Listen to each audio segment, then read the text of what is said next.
Hello my dear students, welcome again to my channel. कैसे हैं आप लोग? I hope all of you are good. मेरा नाम अखंड प्रताप सिंह है और आज हम लोग बात करने जा रहे हैं इस वीडियो में क्लास 12th के second chapter electrostatic potential and capacitance के 14th क्वेश्चन के बारे में। और ये क्वेश्चन एडिशनल एक्सरसाइज का है और इसके पहले मैंने 1 से लेकर 13 तक के सभी क्वेश्चन को सॉल्व करके वीडियो अपलोड कर चुका हूँ, चाहे वो जनरल क्वेश्चन हो या फिर एडिशनल एक्सरसाइज का। तो अगर आप लोगों को किसी भी क्वेश्चन में कोई भी डाउट हो तो आप लोग मेरे प्लेलिस्ट में जाकर अपना डाउट दूर कर सकते हैं, ठीक है। तो आइए इस क्वेश्चन को सॉल्व करते हैं हम लोग। तो क्वेश्चन ये कह रहा है कि two tiny spheres carrying charges 1.5 microcoulomb and 2.5 microcoulomb are located 30 centimetre apart. दो चार्ज है, दो टेनिस फेयर है जिसके ऊपर चार्ज रखा हुआ है 1.5 माइक्रोकुलाम एंड 2.5 माइक्रोकुलाम और वो दोनों 30 सेंटीमीटर की दूरी पे रखा हुआ है, 30 सेंटीमीटर। तो कह रहे हैं find the potential and electric field. तो हमें निकालना है पोटेंशियल की वैल्यू और इलेक्ट्रिक फील्ड की वैल्यू। कहाँ पे निकालना है? तो दो जगह पे निकालना है। पहला है at the mid point of the line joining of the two charges, मतलब 30 सेंटीमीटर की दूरी पे जब दोनों स्फीयर रखे गए हैं तो उनकी बिल्कुल एक बीचों बीच में निकालना है पहले पॉइंट पे। और सेकंड क्वेश्चन में कह रहा है at the point 10 centimetre from this mid point in a plane normal to the line and passing through the mid point, मतलब कि दोनों स्फीयर के बिल्कुल बीचों बीच का जो पॉइंट है उससे 10 सेंटीमीटर ऊपर, मतलब इक्वेटोरियल प्लेन पे हमें निकालना है, ठीक है। तो आइए स्टार्ट करते हैं हम लोग। तो एक फिगर हम बना लेते हैं ताकि इस चीज़ को और बेहतर तरीके से हम लोग विजुअलाइज कर पाएँ। तो यहाँ पे दो छोटे छोटे स्फीयर हैं, ठीक है ना, और इसको हम ए मान लेते हैं और इसको बी मान लेते हैं। दोनों के बीच की डिस्टेंस दिया हुआ है, कितना डिस्टेंस दिया है? 30 सेंटीमीटर। और इसको अगर एम के सिस्टम में चेंज करें तो ये हो जाएगा 30 × 10⁻² मीटर हो जाएगा। पहले वाले पे कितना चार्ज रखा हुआ है? तो पहले वाले पे जो Q1 है वो रखा हुआ है 1.5 माइक्रोकुलाम, यानी कि 1.5 × 10⁻⁻6 कुलाम, ठीक। दूसरे वाले पे कितना चार्ज रखा गया है? Q2, तो ये रखा गया 2.5 माइक्रोकुलाम, 2.5 माइक्रोकुलाम, यानी कि 2.5 × 10⁻⁻6 कुलाम, ठीक है। अब कहाँ पे हमें निकालना है? तो ए पॉइंट में ये कह रहा है कि हमें इलेक्ट्रिक पोटेंशियल और इलेक्ट्रिक फील्ड निकालना है। कहाँ पे? बिल्कुल बीचों बीच में। और जब बिल्कुल बीचों बीच निकालना है तो यहाँ से इसकी दूरी 15 हो जाएगा, हाफ ऑफ हो जाएगा क्योंकि टोटल 30 सेंटीमीटर है। तो बिल्कुल बीचों बीच में यहाँ से इसकी डिस्टेंस कितना हो जाएगा? 15 सेंटीमीटर, और यहाँ से इसकी डिस्टेंस कितना हो जाएगा? 15 सेंटीमीटर। तो दोनों से दूरी क्या हो गया? सेम हो गया।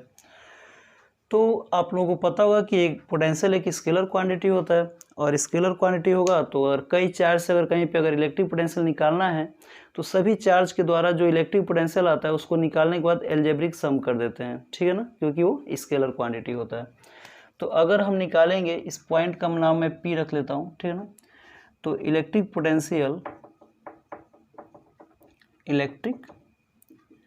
पोटेंशियल एट पॉइंट P क्या हो जाएगा? तो V टोटल अगर निकालें दोनों के द्वारा तो ये हो जाएगा V1 + V2 हो जाएगा।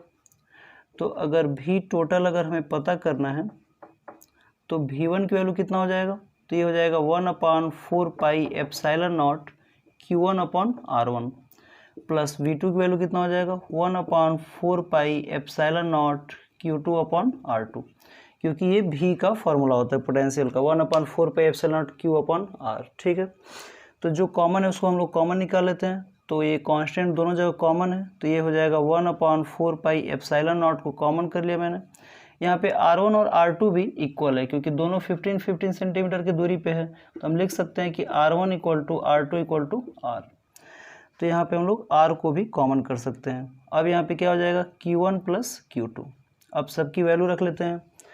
तो इस कांस्टेंट की वैल्यू होता है 9 × 10⁹ अपॉन R की वैल्यू कितना हो जाएगा? तो R 15 सेंटीमीटर है, यानी कि 15 × 10⁻² हो जाएगा। Q1 और Q2 की वैल्यू को ऐड कर लेते हैं। तो Q1 दिया है 1.5 माइक्रोकुलाम प्लस 2.5 माइक्रोकुलाम, ठीक है। तो इन दोनों को ऐड करेंगे तो कितना हो जाएगा? यहाँ पे हम सॉल्व कर देते हैं। तो ये हो जाएगा, तो पहले तो यहाँ पे 9/15 हो जाएगा × 10⁻, और ये -2 पर जाएगा तो +2 हो जाएगा, यानी कि 10⁻11 हो जाएगा। और इनको ऐड करेंगे तो इनटू ये हो जाएगा 5 5 10 के 0 कैरी 1 और 2 और 1 3 और 1 4, यानी कि 4.0 माइक्रो कूलाम। और माइक्रो को जब हम लोग चेंज करेंगे तो ये आ जाएगा 4 × 10⁻⁻6 हो जाएगा। ठीक है, ये हमारा किसकी वैल्यू है, भी टोटल की वैल्यू है। ठीक है ना, तो इसको जब हम लोग सॉल्व करेंगे तो ये आ जाएगा 9 4 जा 36 upon 15 into 10 to the power, ये 11 10 टू द पावर और यहाँ पे 10 टू द पावर -6, तो कितना हो जाएगा 5। और इसको डिवाइड करेंगे तो ये आ जाएगा 15 2 जा 30 और 54 जा 60, यानी कि 2.4 into 10 to the power 5 volt. तो इस पी पॉइंट पे जो टोटल पोटेंशियल होगा उसकी वैल्यू आएगा 2.4 into 10 to the power 5 volt. तो आप लोग इसका स्नैपशॉट ले लो ताकि मैं इलेक्ट्रिक फील्ड निकाल सकूं। ओके, तो इलेक्ट्रिक पोटेंशियल निकालना तो आया 2.4 इंटू 10 के पावर 5 वोल्ट। अब हम लोग को क्या करना है कि इस पी पॉइंट पे इलेक्ट्रिक फील्ड निकालना है, क्योंकि ए पार्ट में दोनों चीज़ निकालना था, इलेक्ट्रिक पोटेंशियल भी निकालना था और साथ ही साथ इलेक्ट्रिक फील्ड भी। तो इस पी पॉइंट पे अगर इलेक्ट्रिक फील्ड निकालना हो तो ज़रा सोचिए कि दोनों में क्या फ़र्क होगा, इलेक्ट्रिक पोटेंशियल और इलेक्ट्रिक फील्ड में। तो फार्मूले में भी अंतर होता है, क्योंकि पोटेंशियल का जो फार्मूला होता है वो होता है 1/4πε0 Q/R होता है, जबकि इलेक्ट्रिक फील्ड का जो फार्मूला होता है उसका फार्मूला होता है 1/4πε0 Q/R²। लेकिन इन सब के बावजूद इलेक्ट्रिक फील्ड एक वेक्टर क्वांटिटी होता है और इलेक्ट्रिक पोटेंशियल एक स्केलर होता है। और अगर हमें कहीं पे भी इलेक्ट्रिक फील्ड निकालना होता है तो सबसे पहला काम करते हैं कि वहाँ पे एक टेस्ट चार्ज रख देते हैं, ठीक है ना, और तब सोचते हैं कि वो उस पर कैसे फील होगा। तो पी पॉइंट पे अगर टेस्ट चार्ज अगर हम Q0 अगर रखें, और आप लोगों को पता होगा कि टेस्ट चार्ज हमेशा पॉजिटिव लेते हैं, ठीक है ना, और ये दोनों चार्ज भी पॉजिटिव है, तो ये Q1 जो है इसके ऊपर इस डायरेक्शन में रिपल्सिव फोर्स लगाएगा, यानी कि इलेक्ट्रिक फील्ड जो E1 होगा ये इस डायरेक्शन में होगा, मतलब टुवर्ड्स द B होगा। और फिर B के ऊपर जो Q2 चार्ज है वो इसके ऊपर वो भी इधर रिपल्सिव फोर्स लगाएगा जो कि टुवर्ड्स द A होगा। तो दोनों जो E1 और E2 है एक दूसरे के बिल्कुल अपोजिट डायरेक्शन में फोर्स लगाएंगे, क्योंकि दोनों पॉजिटिव चार्ज हैं और Q0 जो टेस्ट चार्ज रखें वो भी पॉजिटिव होता है, तो इसलिए दोनों रिपेल करेंगे। तो इस पॉइंट पे जो नेट इलेक्ट्रिक फील्ड होगा वो दोनों के द्वारा सम के बराबर होगा। अब चूंकि दोनों अपोजिट डायरेक्शन में है तो हम ये चेक करेंगे कौन सा बड़ा है और कौन सा छोटा है, और बड़े वाले इलेक्ट्रिक फील्ड में से छोटे वाले को माइनस कर देंगे। तो इलेक्ट्रिक फील्ड का फॉर्मूला होता है 1/4πε0 Q/R²। और यहाँ से जो डिस्टेंस है ना दोनों का सेम है, यानी कि R तो दोनों कंडीशन में सेम है। अब E किस पे डिपेंड करेगा, तो जाहिर सी बात है जब R सेम है तो E अब सिर्फ Q पे डिपेंड करेगा, यानी कि जो चार्ज ज़्यादा होगा उसका इलेक्ट्रिक फील्ड ज़्यादा होगा। तो यहाँ पे इलेक्ट्रिक फील्ड है 1, यहाँ पे जो चार्ज है 1.5 है और यहाँ पे चार्ज है 2.5, यानी कि 2.5 के द्वारा जो इलेक्ट्रिक फील्ड क्रिएट होगा वो ज़्यादा होगा, यानी कि E2 ज़्यादा होगा। तो अगर हम निकालेंगे नेट इलेक्ट्रिक फील्ड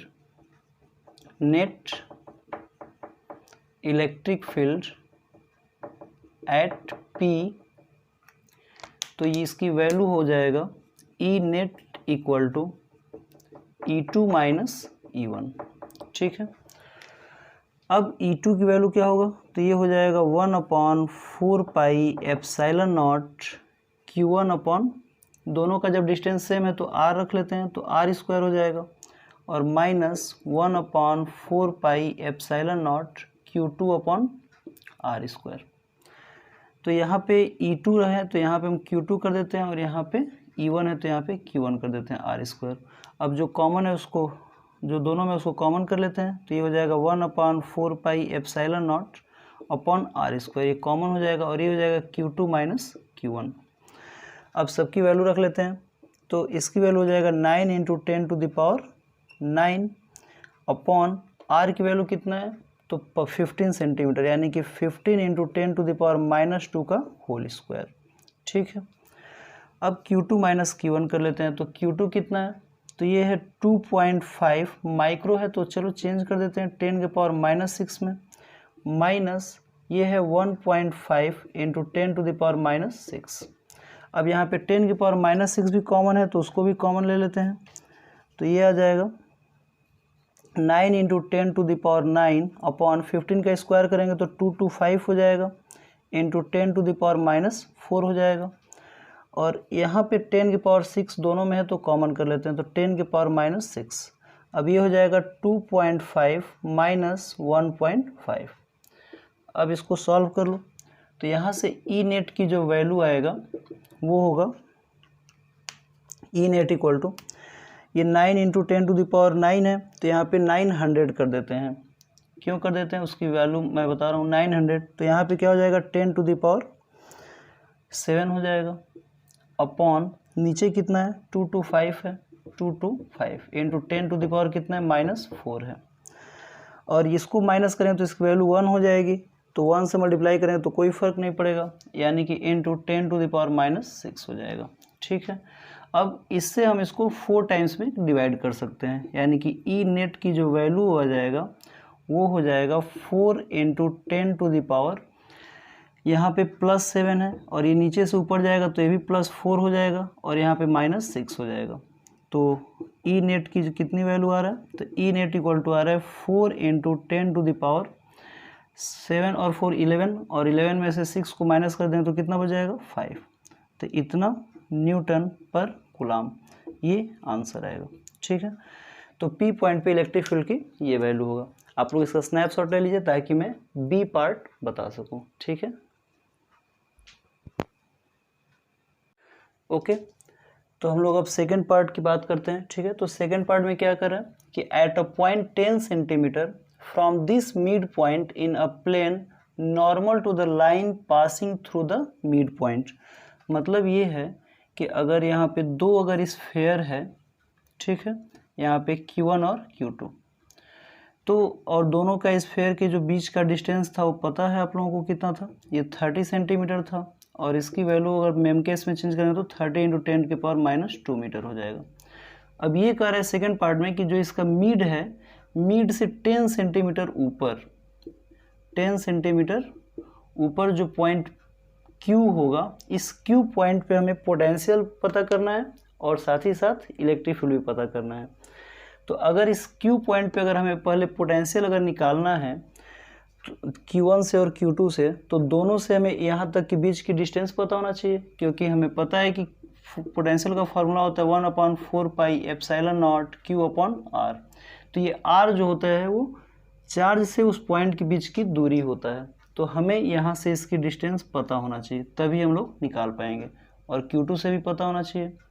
और अगर दोनों के द्वारा अगर डिस्टेंस निकाल लेंगे तो इस फॉर्मूले में इसकी वैल्यू रख देंगे Q और R की, तो यहाँ से पोटेंशियल निकल जाएगा, और फिर दोनों पोटेंशियल को ऐड कर देंगे तो इस पॉइंट पे टोटल पोटेंशियल निकल जाएगा। तो अगर ये टोटल यहाँ पे 30 सेंटीमीटर है तो ये 15 सेंटीमीटर हो जाएगा, और ये भी 50 सेंटीमीटर हो जाएगा, और यहाँ पे 90 डिग्री है, तो ये हो जाएगा पाइथागोरस थ्योरम अगर अप्लाई करेंगे तो बेस का स्क्वायर प्लस हाइट का स्क्वायर, यानी कि 15 का स्क्वायर प्लस 10 का स्क्वायर, तो ये हो जाएगा अंडर रूट, ये 100 और 225 यानी कि 325, तो ये आ गया अंडर रूट 325। और आप लोगों को पता होगा कि जो अंडर रूट 325 है ये अप्रॉक्सीमेट 18 सेंटीमीटर के आसपास होगा, क्योंकि 18 का जब स्क्वायर करते हैं तो 324 होता है, तो 325 है तो 18.001 के आसपास आएगा, तो इसको अप्रॉक्सीमेट हम लोग कितना लिख सकते हैं 18 सेंटीमीटर। तो सेम यही डिस्टेंस यहाँ पे भी हो जाएगा 18 सेंटीमीटर। ठीक है, तो दोनों जगह से हमें डिस्टेंस पता चल गया। अगर इसको MKS में चेंज करेंगे तो ये हो जाएगा 18 इंटू 10 की पावर -2 मीटर। अब हम लोग क्या करते हैं कि इस पॉइंट पे Q1 के द्वारा और Q2 के द्वारा दोनों के द्वारा पोटेंशियल निकाल के और दोनों को क्या कर देंगे, सम कर देंगे। तो लिखेंगे इलेक्ट्रिक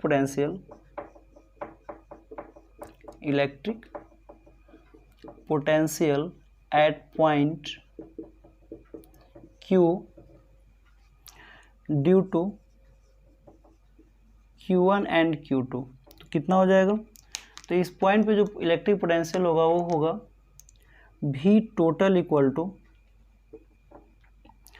V1 प्लस V2, और V1 प्लस V2 की वैल्यू क्या होगा, तो ये हो जाएगा 1/4 pi epsilon not Q1 upon R, क्योंकि दोनों के बीच का डिस्टेंस तो R है, इसको R मान लेते हैं, ठीक है, plus 1/4 pi epsilon not Q2 upon R। तो जो कॉमन है उसको कॉमन निकाल लेते हैं, तो V total equal to 1/4 pi epsilon naught और R को कॉमन कर लेते हैं, तो ये हो जाएगा Q1 प्लस Q2। अब सबकी वैल्यू रख लेते हैं, तो इसकी वैल्यू हो जाएगा, इसकी वैल्यू होता है 9 × 10⁻⁹, तो 9 × 10⁻⁹। R की वैल्यू कितना हो जाएगा, 18 × 10⁻⁻2 और Q1 प्लस Q2, यानी कि Q1 की वैल्यू कितना दिया हुआ है, तो ये 1.5 माइक्रोकुलम और 2.5, यानी कि यहाँ पे जो Q1 है ये है 1.5 माइक्रोकुलम और ये है 2.5 माइक्रोकुलम। तो रख लेते हैं 1.5 माइक्रोकुलम प्लस 2.5 माइक्रोकुलम, इन दोनों को सम कर लेते हैं, तो इसे ये 2 टाइम्स में कट जाएगा, तो ये आ जाएगा 1/2 इंटू 10⁻, ये ऊपर जाएगा तो 11 हो जाएगा, और इसकी वैल्यू कितना हो जाएगा, तो ये हो जाएगा 4 माइक्रोकुलम। तो 4 माइक्रोकुलम को हम लोग चेंज कर लेते हैं MK सिस्टम में, तो V टोटल हो जाएगा 1/2 इंटू 10⁻11 इंटू 4 इंटू 10⁻6, माइक्रो की जगह पे 6 लिख सकते हैं, तो यहाँ से 2 से 2 टाइम्स में कट जाएगा, -6 हो गई, तो V टोटल आ जाएगा 2 इंटू 10⁻, यहाँ से 11 और -6 कितना हो जाएगा, 5 वोल्ट। तो ये आंसर होगा, ठीक है। तो आप लोग इसका स्नैपशॉट ले लो ताकि मैं इलेक्ट्रिक फील्ड उस पॉइंट पे निकाल सकूं। ओके, तो अब हम लोगों को निकालना है इलेक्ट्रिक फील्ड की वैल्यू इक्वेटोरियल पॉइंट, यानी कि पॉइंट Q पे। तो फिर से वही बात, इलेक्ट्रिक फील्ड एक वेक्टर क्वांटिटी होता है, तो हम लोग पहले दोनों चार्ज के द्वारा यहाँ पे इलेक्ट्रिक फील्ड निकालेंगे और दोनों के डायरेक्शन को देखेंगे और फिर वहाँ पे हम लोग वेक्टर एडिशन करेंगे। तो सबसे पहला काम कि अगर कहीं पे भी अगर इलेक्ट्रिक फील्ड निकालना है तो सबसे पहला काम हम लोग क्या करते हैं, वहाँ पे एक टेस्ट चार्ज रखते हैं और फिर देखते हैं कि वो टेस्ट चार्ज को किस डायरेक्शन में वो चार्ज रिपेल कर रहा है या फिर अट्रैक्ट कर रहा है। तो और टेस्ट चार्ज हमेशा पॉजिटिव लेते हैं, तो ये भी पॉजिटिव ये भी पॉजिटिव। तो अगर हम Q1 के द्वारा देखेंगे, सिर्फ Q1 के द्वारा, क्योंकि ये सुपरपोजिशन का केस होता है और सुपरपोजिशन में जब हम लोग कई चार्ज अगर कहीं एक जगह रहता है तो एक चार्ज के द्वारा जब हमने इलेक्ट्रिक फील्ड या इलेक्ट्रोस्टैटिक फोर्स निकालना होता है तो बाकी चार्ज को इग्नोर करते हैं। तो अभी सिर्फ अगर Q1 के द्वारा अगर देखें तो ये इसको इस डायरेक्शन में रिपेल करेगा और जिस डायरेक्शन में रिपेल करेगा वही इसका इलेक्ट्रिक फील्ड का डायरेक्शन होगा E1। और जब हम Q2 के द्वारा देखेंगे तो ये भी जो है, ये मिड पॉइंट को मैं इधर लिख देता हूँ, हाँ, अब Q2 जो है इस डायरेक्शन में रिपेल करेगा E2, और जिस डायरेक्शन में रिपेल करेगा वही डायरेक्शन क्या होगा, E2 का डायरेक्शन हो जाएगा। अब आप लोग बताइए कि E2 वाला जो लाइन है वो बड़ा क्यों है, क्योंकि यहाँ पे जो इलेक्ट्रिक फील्ड होगा ना वो E2 वाला E1 से बड़ा होगा। क्यों ज़्यादा होगा, क्योंकि यहाँ पे Q2 की वैल्यू 2.5 है और Q1 की वैल्यू 1.5 है, और इलेक्ट्रिक फील्ड का जो फॉर्मूला होता है electric field equal to KQ/R², यानी कि दोनों जगह से इसका डिस्टेंस तो सेम है, तो R पे तो डिपेंड करेगा नहीं, तो इलेक्ट्रिक फील्ड किस पे डिपेंड करेगा, Q पे, यानी कि जिसका चार्ज ज़्यादा होगा वो ज़्यादा फोर्स लगाएगा और ज़्यादा इलेक्ट्रिक फील्ड होगा। तो ये हमारा इलेक्ट्रिक फील्ड बन गया। तो नेट इलेक्ट्रिक फील्ड फिर क्या होगा, तो यहाँ पे एक पैरेललोग्राम लॉ के द्वारा यहाँ पे एक पैरेललोग्राम बना लेंगे और ये हमारा E की नेट वैल्यू होगा, E नेट इक्वल टू हो जाएगा E1 प्लस E2, ठीक है। तो इसको निकालने के लिए सबसे पहले हम लोग पहले E1 और E2 की वैल्यू को निकालेंगे और फिर E नेट की वैल्यू निकालने के लिए जैसे A प्लस बी का फॉर्मूला आप लोगों को पता होगा कि √A² plus B² plus 2AB cos θ, उसी फॉर्मूले से निकालेंगे, ठीक है ना।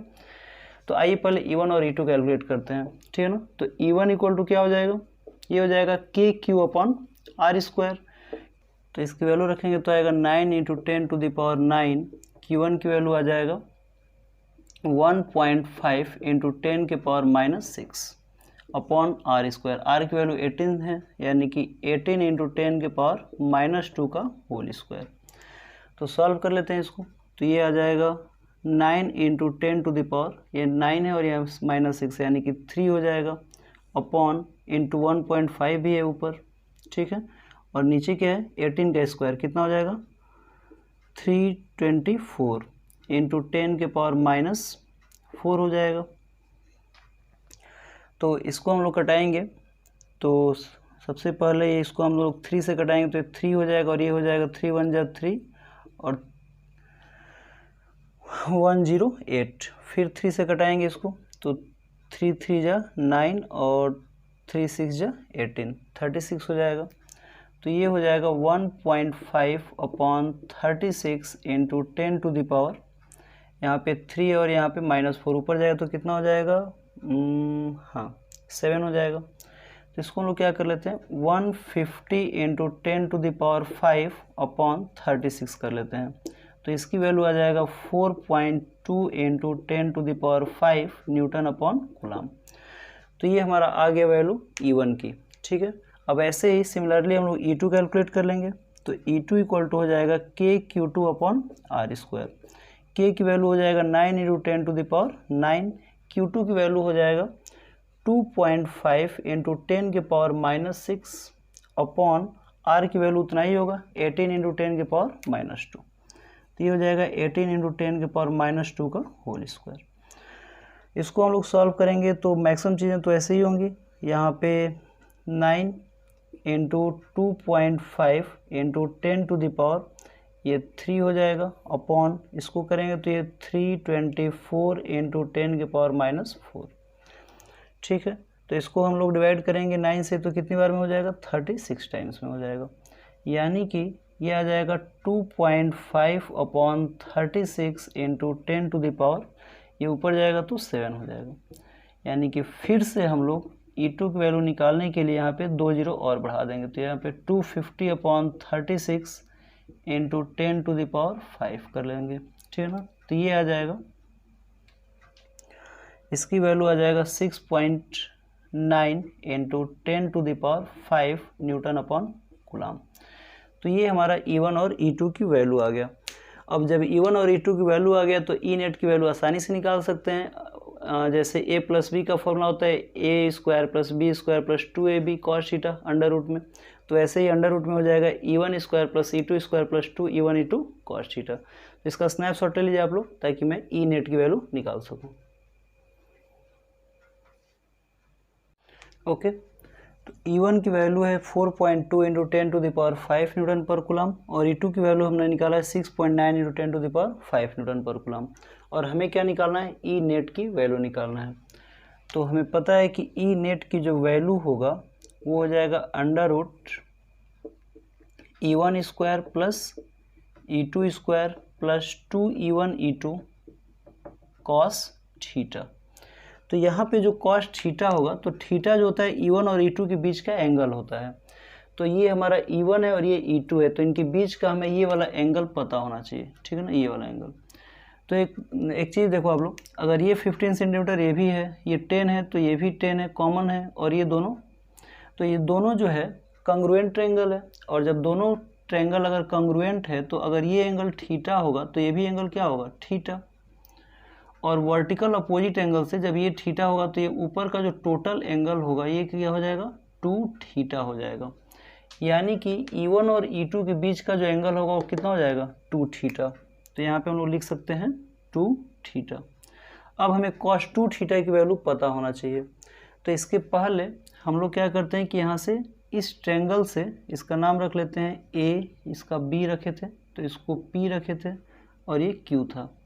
तो इस ट्रायंगल APQ में, इन ट्रायंगल APQ में अगर हम लोग cos थीटा का यूज करें हम लोग, तो ये क्या आएगा, बेस अपॉन हाइपोटेनस आ जाएगा, यानी कि 10 अपॉन 18 आ जाएगा। तो यहाँ से cos थीटा की वैल्यू मिल जाएगा हम लोग को, और cos थीटा की वैल्यू कितना आ जाएगा, 5 अपॉन 9। और हमें क्या चाहिए, cos 2 थीटा की वैल्यू चाहिए, ठीक है। तो cos 2 थीटा इक्वल टू होता है 2 cos स्क्वायर थीटा -1। तो इसकी वैल्यू हो जाएगा 2 इंटू, और ये हो जाएगा 5/9 का स्क्वायर करेंगे तो आ जाएगा 25/81 माइनस 1, तो ये आ जाएगा -31/81। ठीक है, तो ये cos 2 थीटा की वैल्यू मिल गया। तो बाकी सबकी वैल्यू रख लेते हैं यहाँ पे। तो ई नेट इक्वल टू आ जाएगा अंडर रूट E1 की वैल्यू कितना है 4.2 इंटू 10⁵, इसका होल स्क्वायर, प्लस E2 की वैल्यू कितना है 6.9 इंटू 10⁵, इसका whole square, plus 2 into E1 into E2, तो E1 कितना है 4.2 इंटू 10⁵, इंटू E2 कितना है 6.9 इंटू 10⁵, और cos 2 थीटा की वैल्यू कितना है इंटू 31/81। ठीक है, ये माइनस है तो यहाँ पे क्या लग जाएगा माइनस। ठीक है, तो इसको जब आप लोग कैलकुलेट करोगे तो इसकी वैल्यू आएगा ई नेट का 6.58 इंटू 10⁵ न्यूटन पर कूलम। ठीक है, तो आई होप ये क्वेश्चन का सलूशन पसंद आया होगा, समझ में आया होगा, एंजॉय किए होंगे आप लोग। थैंक यू वेरी मच, जय हिंद।